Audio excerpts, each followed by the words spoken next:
Hail Satan. Hail Judas. I'm Dan. And I'm Clara. And today we are continuing our Chilling Adventures of Sabrina Part 2 Review Roundup. Today we're talking about Episode 7.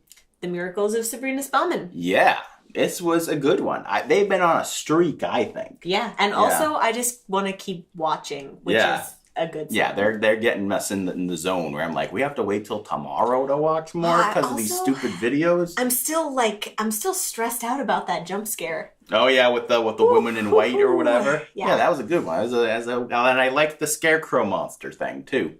So yeah, it was pretty cool. Do some stuff with that. Adam 3. Yeah, she's had so many Adams in her life. Yeah. So let's talk about Sabrina Spellman. I like Sabrina Spellman again, so that's good. I think this was her best episode for the season as far as like her as a character. Getting her back on her like hoity-toity, like I'm full of shit and I'm awesome. I am. Yeah. Maybe what the problem was like she actually wasn't doing cool stuff this season. Maybe that was the issue. She like barely did magic. Yeah, and every time she tried, it was like kind of crappy. Yeah. They didn't use... He wasn't our superhero, and she was barely our protagonist, I feel like, for a lot of the episodes. What was she even doing? She was just being with Nick and drinking absinthe. Yeah. Fair, that's what I'd be doing episode... This episode was good for her, and I liked how she started with, like, I am the prophesized, I'm going to be this great thing for good and keep bringing people together. But no, I am evil. I am evil. And then she was, like, really upset about it. Yeah, they did a good job with that, yeah.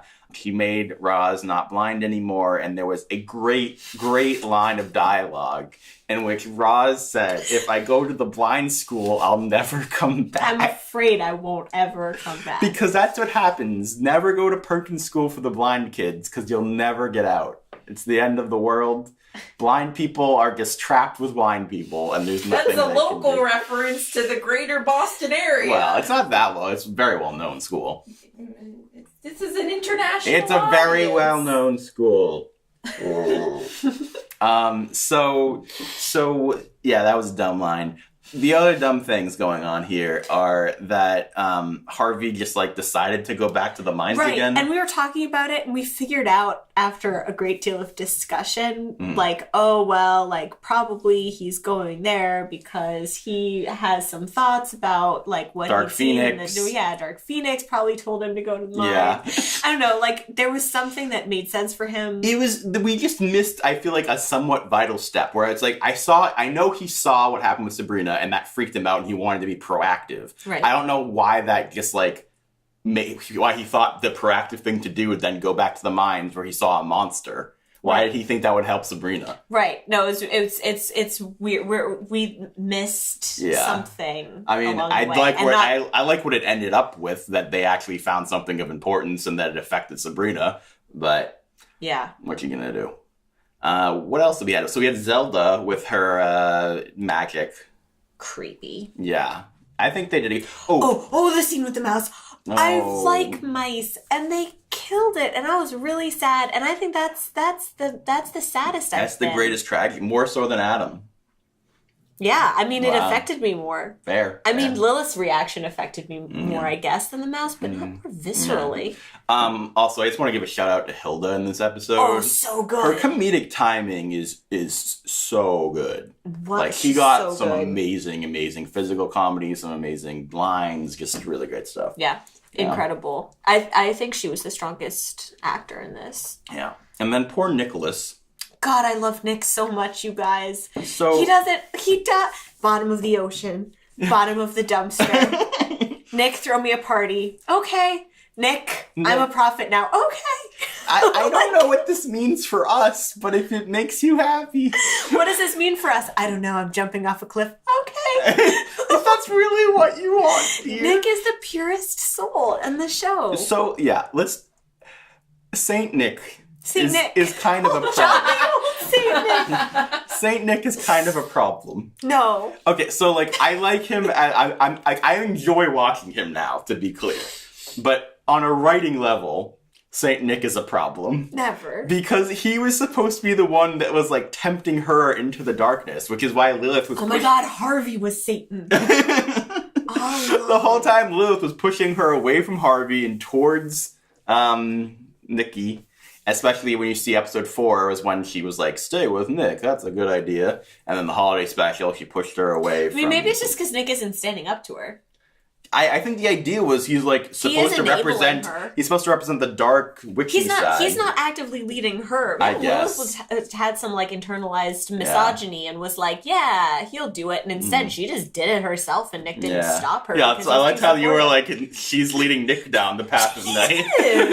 She's leading my poor boy down the path of night. I think the problem is the actual problem is that this is a terrible love triangle.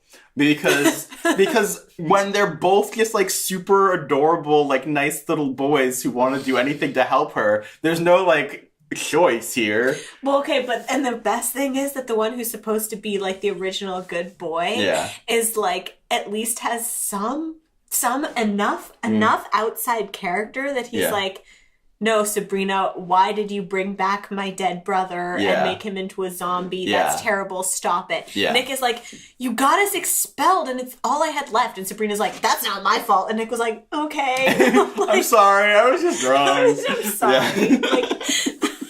Yeah.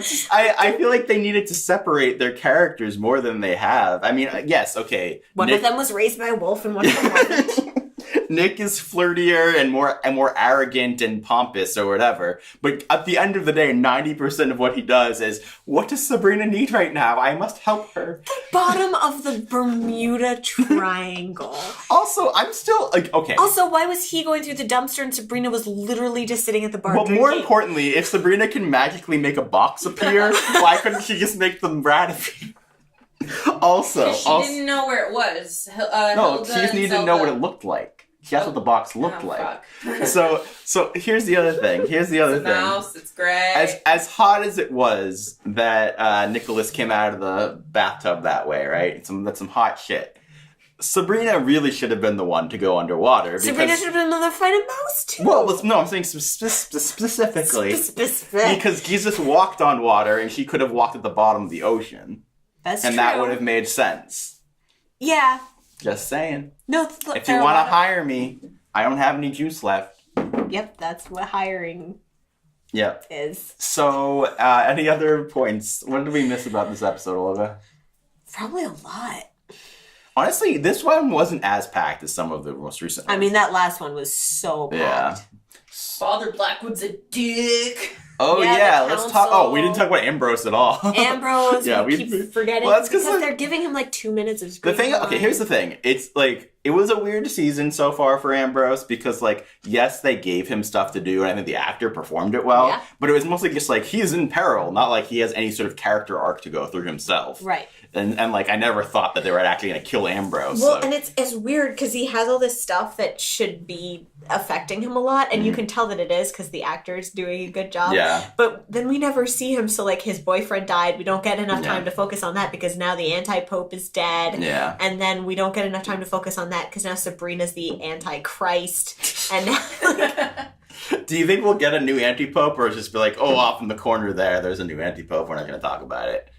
Also, it's just, in general, it's like this weird thing where it's like, it was cool to see her like overcome Father Blackwood in this episode, but at the same time, like, they built this up so much and then it felt like it deflated the tension really quickly. Like, he's not a threat anymore. Felt like they like made him very impotent. I think what has to happen is like, so now the threat isn't Father Blackwood. The threat is Sabrina, and it's Sabrina versus Sabrina. Yeah, and Father Blackwood is someone pushing her towards action that might lead her down the path of night. Yeah. Yeah. It's not going to be Nick leading her down, though. You have my word, guys. Nick, I know I said Nick was Satan. Nick, no. He's just too good. He's a good boy. I did like her conjuring the devil kind of thing.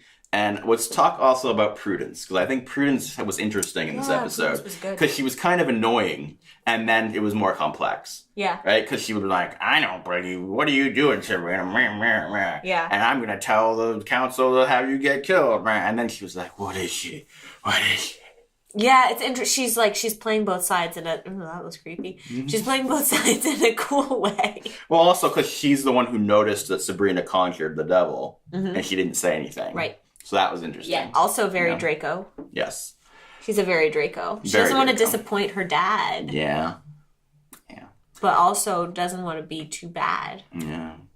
All right. I think that's where we're at. I think that's where we're at. So I just want to binge. The episode 8 review will be up at 2 p.m. this Thursday, and then we'll have our episode 9 on Friday. Hope you enjoy it. Check out the rest of our channel and all the rest of our fun review times, and I hope you're doing okay.